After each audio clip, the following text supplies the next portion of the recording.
Hello बच्चों, कैसे हो आप लोग? अच्छे होंगे बेटा। बेटा मैं आपको सिखा रही थी अनुवाद। अनुवाद में बेटा मैं आपको षष्ठी विभक्ति कंप्लीट करा चुकी हूँ। ठीक है बेटा। तो आज हम जानेंगे सप्तमी विभक्ति से अनुवाद। षष्ठी विभक्ति तक बेटा आप लोगों को समझ में आ गए होंगे। तो आज हम जानते हैं सप्तमी विभक्ति से अनुवाद। ठीक है बेटा, क्या जानेंगे हम जानेंगे सप्तमी विभक्ति से अनुवाद। सप्तमी विभक्ति, सप्तमी विभक्ति। ठीक है बेटा। सप्तमी विभक्ति में बेटा और आपका कारक क्या हो जाता है? सप्तमी विभक्ति अधिकरण कारक, अधिकरण कारक, अधिकरण कारक। ठीक है बेटा, अधिकरण कारक। और अधिकरण कारक में बेटा आपका चिन्ह क्या हो जाएगा? अधिकरण कारक में बेटा आपका चिन्ह हो जाता है, चिन्ह हो जाएगा आपका इसमें मैं, पे और पर। ठीक है बेटा, ठीक है बेटा। ये आपका हो जाएगा चिन्ह, सप्तमी विभक्ति अधिकरण कारक और इसमें चिन्ह हो जाता है आपका मैं, पे, पर। इतना बेटा आपको समझ आ गया होगा। अब हम बढ़ते हैं बेटा आगे। अब जानते हैं हम इसका सूत्र। सूत्र सूत्र सूत्र बेटा इसका क्या हो जाएगा? अधिकारोधिकरणे। क्या होगा सूत्र? अधिकारोधिकरणे सप्तमी। अधि अधिकारो अधिकारोधिकरणे, अधिकारोक्तिकरणे क्या होगा? सप्तमी। अधिकारोक्तिकरणे सप्तमी। ठीक है बेटा, ये आपका सूत्र हो जाता है। और इसमें बेटा आपका क्या होगा? सप्तमी। और इसे सूत्र को अन्य किस नाम से जानते हैं? सप्तमी अधिकरणे। सप्तमी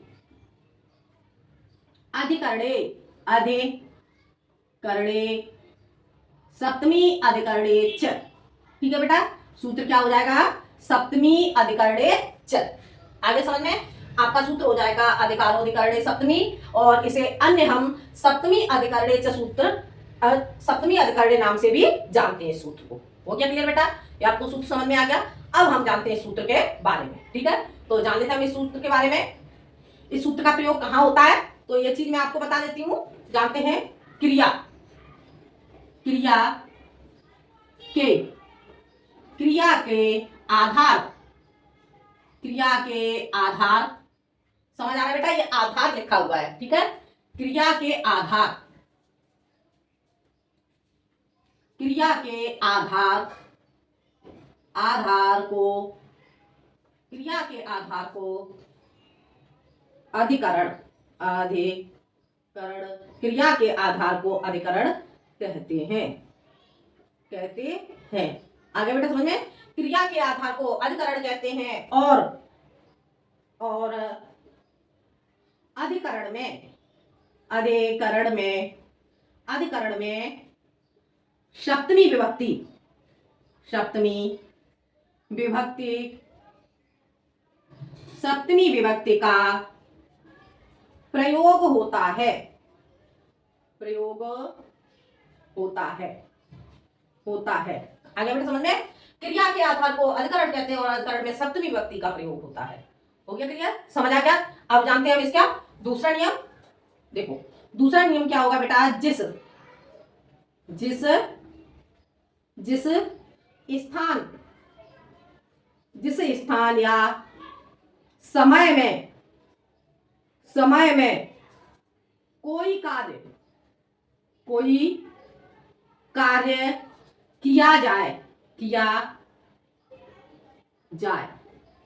आगे बेटा समझ में, जिस स्थान या समय में कोई कार्य किया जाए उसमें, उसमें, उसमें, उसमें सप्तमी, सप्तमी विभक्ति, विभक्ति का प्रयोग किया जाता है, किया जाता है। आगे बेटा समझ में, देखो जिस स्थान या समय में कोई कार्य किया जाए उसमें सप्तमी विभक्ति का प्रयोग होता है। हो गया क्लियर बेटा? समझ आ गया? इस तरह से बेटा आपका ये जो सूत्र है, इस सूत्र के बारे में आपको पता चल जाता है। ठीक है बेटा, अब हम जानेंगे इस सूत्र से हम अनुवाद किस तरह से करेंगे। तो जान लेते हैं बेटा हम इस सूत्र से अनुवाद। ठीक है, देखते हैं हम इस सूत्र से अनुवाद। देखो क्या हो जाएगा अनुवाद आपका? अनुवाद आपका हो गया इस घर में, इस घर में क्या है? चोर है, चोर है। अब बेटा हम इस वाक्य को बनाएंगे, इस घर में चोर है, इस घर में चोर है, तो क्या बनाएंगे हम इसे संस्कृत में? अस्मिन् गृहे, अस्मिन् गृहे, अस्मिन्, अस्मिन् गृहे, अस्मिन् गृहे कौन है? चोर है, अस्ति। आगे बेटा समझ में? अस्मिन् गृहे चोर है अस्ति, इस घर में चोर है, और ये वाक्य हमारा बन जाता है अस्मिन् गृहे चोर है अस्ति। हो गया क्लियर? समझ आ गया? इस तरह से आपका ये वाक्य बनता है। अगला वाक्य आगे देखते हैं बेटा, मैं आपको थोड़ा सा बता देती हूँ पहले कि कहाँ किस चीज का हम प्रयोग करेंगे। ठीक है, देखो इसमें आपका जैसे आ जाता है इदानी, इदानी कुछ चीजें मैं आपको बता देती हूँ। इदानी, इदानी किसके लिए लिखोगे? इस समय, इस समय। जहां पर बेटा आपका इस समय वाक्यों में इस समय दिया होगा तो वहां पर हम क्या लगाएंगे? इदानी। हो गया क्लियर? और उस समय के लिए क्या लगाएंगे? देखते हैं बेटा, उस समय के लिए हम क्या लगाएंगे? तदानीम, तदानीम, तदानीम के लिए बेटा हम क्या लगाएंगे? उस समय। हो गया क्लियर बेटा? तदानीम के लिए हमारा क्या हो जाता है? तदानीम के लिए हमारा हो जाता है उस समय। ठीक है, इदानीम इस समय, तदानीम उस समय। हो गया क्लियर? अब बढ़ते हैं बेटा हम आगे।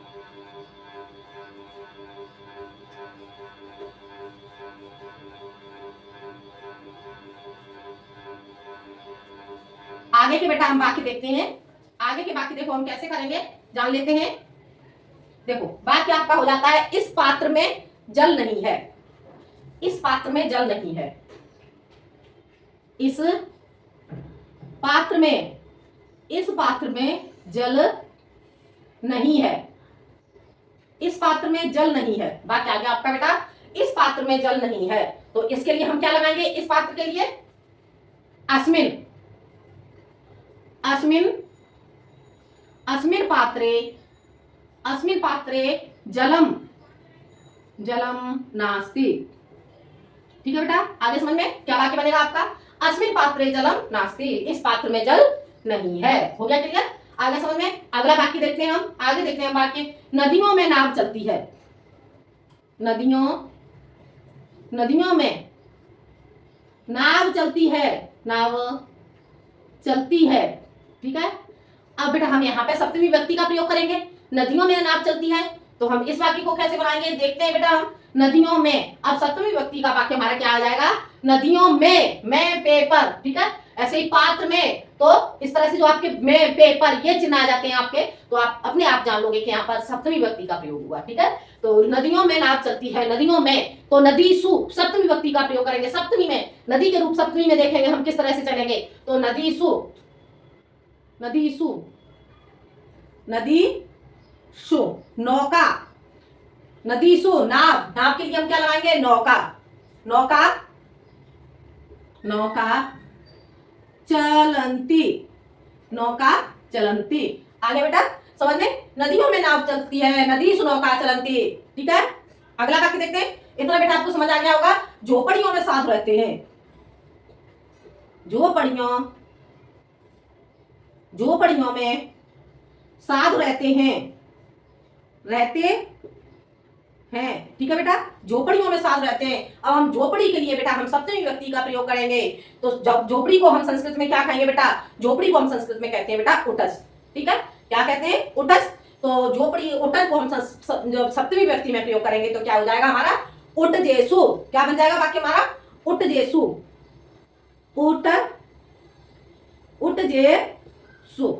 ठीक है, क्या बना हमारा? उट, झोपड़ियों में उट जेसु, सप्तमी विभक्ति में आ गया आपका उट जेसु। अब कौन रहते हैं? साधु रहते हैं, तो साधुवर।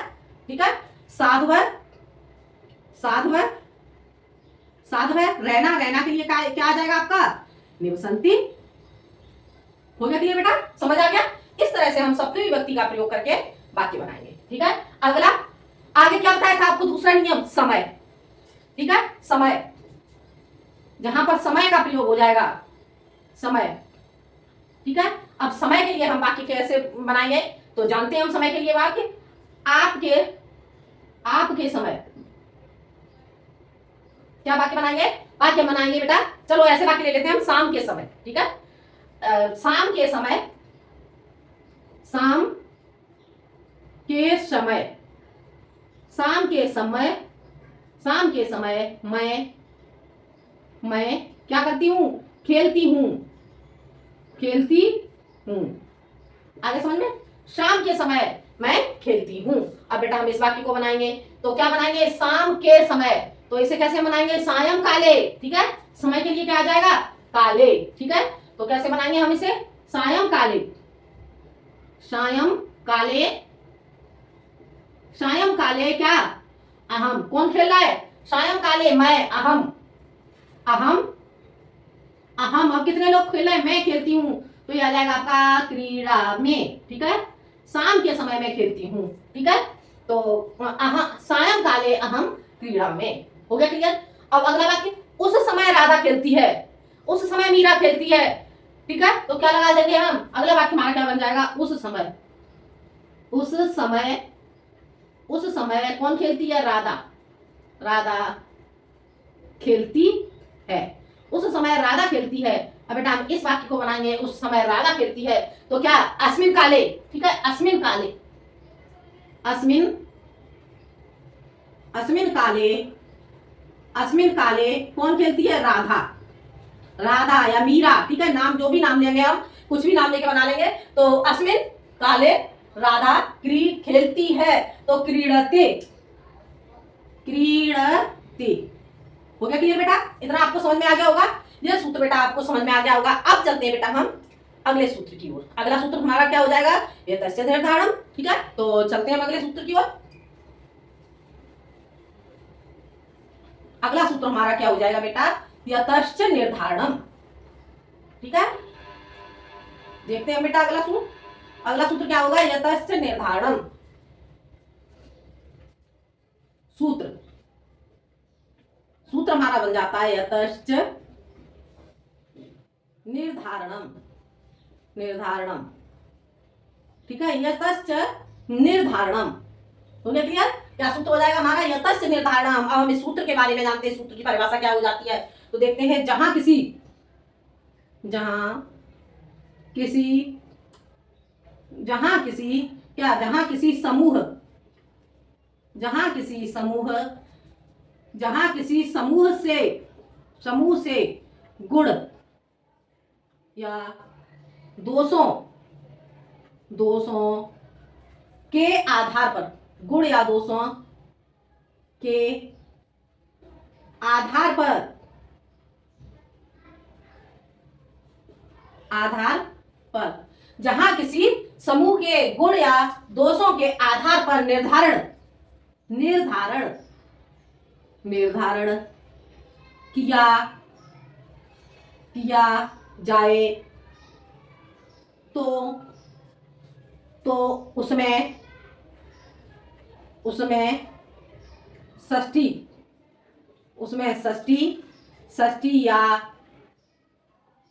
सप्तमी, षष्ठी या सप्तमी विभक्ति, विभक्ति का प्रयोग, प्रयोग होता है, होता है, तथा, तथा शब्द की, शब्द की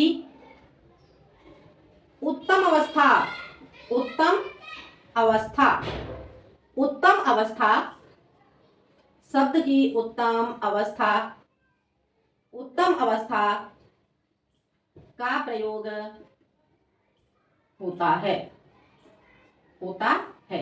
आगे बेटा समझ में, जहां किसी समूह के गुण या दोषों के आधार पर निर्धारण किया जाए, तो उसमें षष्ठी या सप्तमी विभक्ति का प्रयोग होता है, तथा शब्द की उत्तम अवस्था का प्रयोग होता है।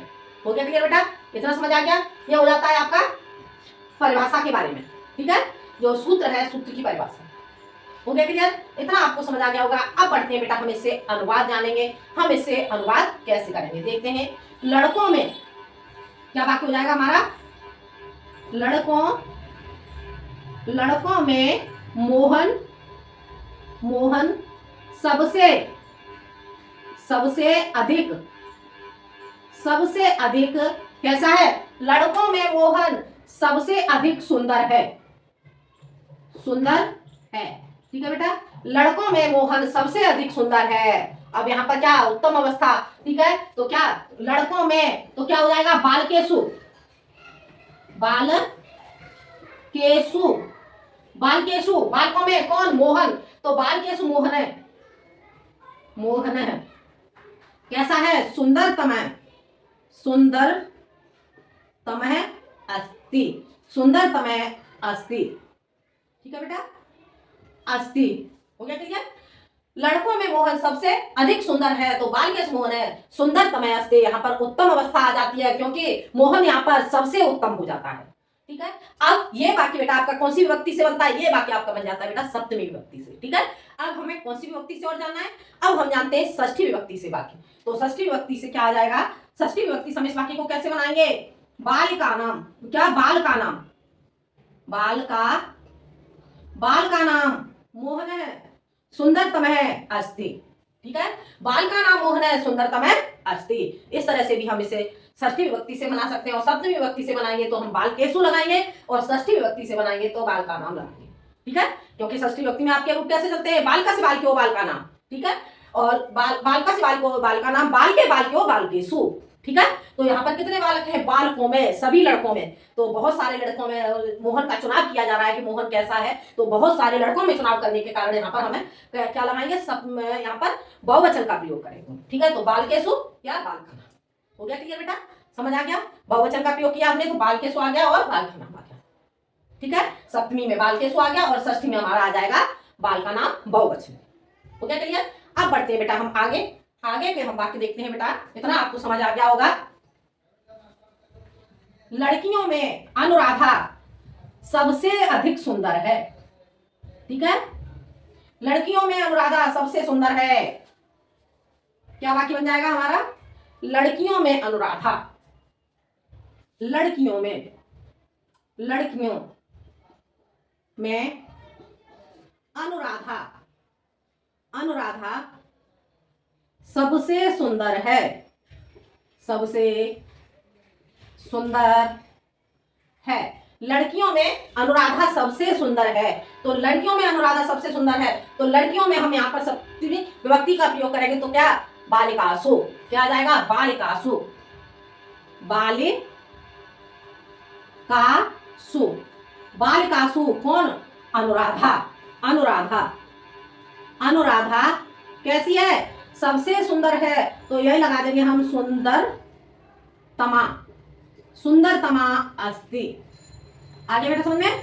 लड़कियों में अनुराधा सबसे सुंदर है, तो बालिकासु अनुराधा सुंदरतमा अस्ति। ठीक है, यह आपका सप्तमी विभक्ति से वाक्य बन जाता है। और वाक्य हम बनाएंगे षष्ठी विभक्ति से, तो हम यहाँ पर क्या लगाएंगे? बालिका नाम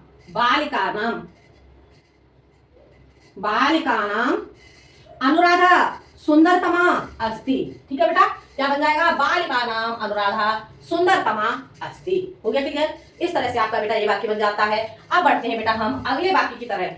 अगला वाक्य हमारा क्या होगा जानते हैं हम? अगला वाक्य बेटा, पक्षियों में कोयल, पक्षियों में कोयल सबसे अधिक कैसी है? धूर्त होती है।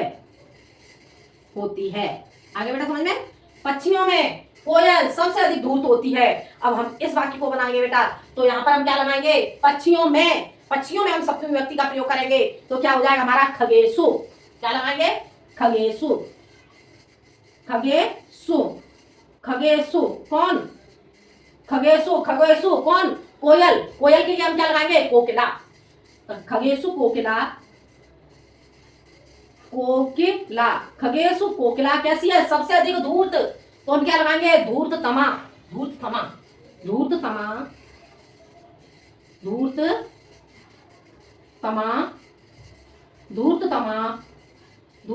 भवती होती है के लिए हम क्या लगाएंगे? भवते। ठीक है बेटा, खगेशु कोकिला धूर्ततमा भवती। ये हमारा कैसे बन जाता है? ये हमारा सप्तमी विभक्ति से बन जाता है। और अगर हम षष्ठी विभक्ति से बनाएंगे तो षष्ठी विभक्ति से हम कैसे बनाएंगे? खगा नाम कोकिला धूर्ततमा भवती। हो गया क्लियर? खगा नाम कोकिला धूर्ततमा भवती। इस तरह से हमारा ये वाक्य बन जाता है। ये वाक्य आपको बेटा समझ में आ गया होगा। अगला वाक्य हम चलते हैं बेटा, नदियों में गंगा सबसे अधिक पवित्र है। नदियों में गंगा सबसे सबसे अधिक पवित्र है। नदियों में गंगा सबसे अधिक पवित्र है। नदियों में, अब नदियों के लिए हम क्या लगाएंगे? नदियों के लिए हम बेटा लगाएंगे नदीसु। नदीसु कौन? गंगा। नदीसु गंगा क्या है? पवित्र, सबसे अधिक पवित्र है। तो हम क्या लगाएंगे? सबसे अधिक पवित्र के लिए पवित्रतमा है अस्ति। नदीसु गंगा पवित्रतमा अस्ति। हो गया क्लियर बेटा? नदीसु गंगा पवित्रतमा अस्ति, ये वाक्य हमारा बन जाता है। अब हम इसे षष्ठी विभक्ति से बनाएंगे। तो कैसे बनाएंगे हम षष्ठी विभक्ति से? नदीनाम गंगा पवित्रतमा अस्ति। नदीनाम गंगा पवित्रतमा अस्ति, नदियों में गंगा सबसे अधिक पवित्र है। इस तरह से सप्तमी और षष्ठी दोनों ही विभक्तियों से मैंने आपको वाक्य बता दिए। हम किसी भी तरह से वाक्य बना सकते हैं। ठीक है बेटा? अब हम बढ़ते हैं अगले वाक्य की ओर। एक वाक्य और बता देती हूँ। छात्रों में मोहन चतुर है। बेटा मैं कोशिश कर रही हूँ कि हर तरह के वाक्य आपको बता दूं जिससे आपको ठीक से समझ में आ जाए। ठीक है? बहुत से शब्द ऐसे होते हैं संस्कृत में जो नहीं पता होता है आपको, तो इसलिए मैं हर तरह के वाक्य आपको बताने की कोशिश कर रही हूँ। ठीक है? क्या वाक्य हमारा बन जाएगा? छात्रों में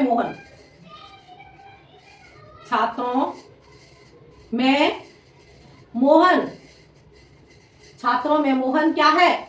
चतुर है। अब हम इस वाक्य को बनाएंगे बेटा। छात्रेषु, छात्रों में, छात्रेषु कौन? मोहन है। मोहन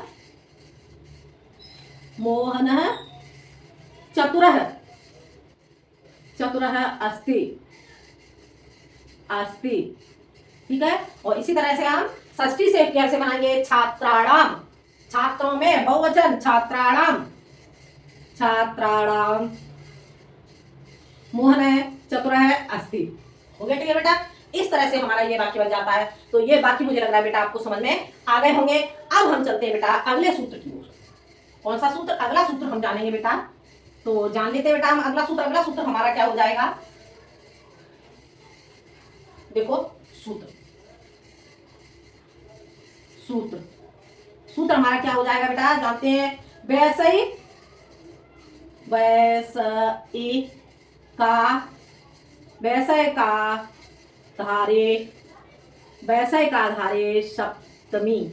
वैसे का धारे सप्तमी। ठीक है? क्या हमारा बन जाएगा सूत्र? वैसे का धारे सप्तमी। अब हम इस सूत्र के बारे में जानते हैं बेटा। ये सूत्र हमारा क्या है तो देखते हैं। किसी के प्रति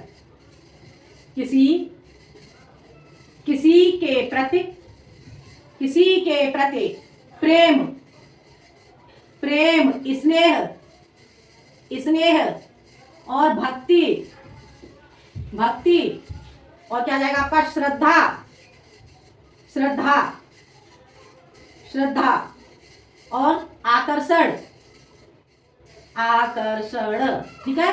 किसी के प्रति प्रेम स्नेह भक्ति श्रद्धा आकर्षण हो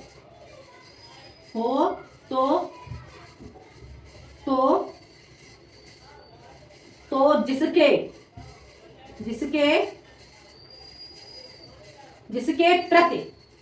जिसके प्रति हो उसमें सप्तमी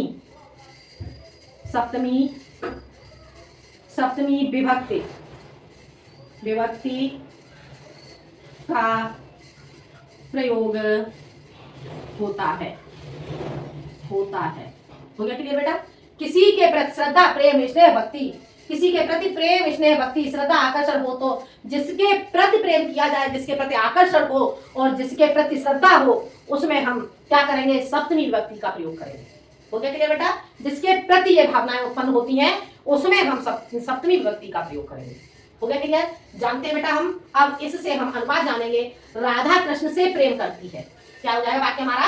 वाक्य हमारा बनता है राधा कृष्ण से प्रेम करती है। राधा कृष्ण से प्रेम करती है। अब हम बेटा इस वाक्य को बनाएंगे। राधा कृष्ण से प्रेम करती है तो राधा कृष्णे कृष्ण क्या करती है, प्रणयति, प्रणयति। ठीक है बेटा। अब सीता किससे प्रेम करेगी, सीता राम से प्रेम करती है। ठीक है, क्या आ जाएगा, सीता, सीता राम से प्रेम करती है, प्रेम करती है। सीता राम से प्रेम करती है तो सीता, सीता, सीता रामम, सीता राम प्रणयते। ठीक है। अब क्या आ जाएगा, पिता पुत्र से प्रेम करता है। ठीक है, देखो, पिता, पिता पुत्र से, पिता पुत्र से प्रेम करता है, पिता पुत्र से प्रेम करता है। इस वाक्य को हम कैसे बनाएंगे, पिता, पिता पुत्रम, पिता पुत्रम क्या, स्नेहयति। ठीक है, पिता पुत्र से प्रेम करता है या पिता पुत्र से स्नेह करता है तो पिता, पिता पुत्रम स्नेहयति। हो गया क्लियर। अगला वाक्य हम देख लेते हैं, माता पुत्रियों से प्रेम, माता पुत्रियों, माता पुत्रियों से क्या करती है, प्रेम, प्रेम करती है या फिर स्नेह, स्नेह करती है। माता पुत्रियों से स्नेह करती है। अब बेटा हम इस वाक्य को बनाएंगे, माता पुत्रियों से स्नेह करती है। इस वाक्य को हम कैसे बनाएंगे, माता, माता पुत्रीषु, माता पुत्रीषु स्नेहयति। हो गया क्लियर बेटा, समझ में आ गया, माता पुत्रीषु स्नेहयति। हो गया बेटा। तो इस तरह से बेटा सप्तमी विभक्ति में ये इतने सूत्र बेटा आपको समझ में आ गए होंगे। अब बेटा मैं आगे आपको बताऊंगी, जो आगे और सप्तमी विभक्ति के सूत्र रह गए वो मैं आपको बताऊंगी अगले वीडियो में, क्योंकि वीडियो बहुत लंबा हो जाता है, फिर बच्चों को समझने में प्रॉब्लम होगी। तो थोड़ा थोड़ा समझो, ठीक है, लेकिन ठीक से समझो। ठीक है, तो इतना बेटा आपको समझ में आ गया होगा सप्तमी विभक्ति। तो बाकी मैं आगे के सूत्र अगले वीडियो में बताऊंगी। जब तक के लिए बेटा हम मिलेंगे अगले वीडियो में। और बेटा अगर आपको वीडियो पसंद आए तो लाइक करें, शेयर करें, सब्सक्राइब करें। बाकी के हम मिलते हैं अगले वीडियो में सप्तमी विभक्ति के ही अन्य सूत्रों के साथ। जब तक के लिए धन्यवाद।